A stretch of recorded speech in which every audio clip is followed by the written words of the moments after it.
किसी की इज्जत नहीं रहेगी। वकील को आप लोग आप तो बता रहे हैं वकील को पूरे पाकिस्तान में भी सर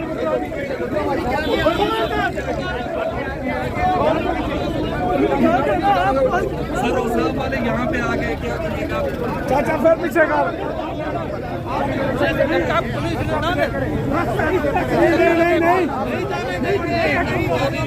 नहीं जाने देंगे, ये गाड़ी नहीं जाएगी। पब्लिक इधर आ जाओ सब। जुल्म नहीं होगा, जुल्म नहीं होगा, जुल्म मत करो। हम आपसे बारहा कहते हैं जुल्म मत करो, आम लोगों पे जुल्म मत करो।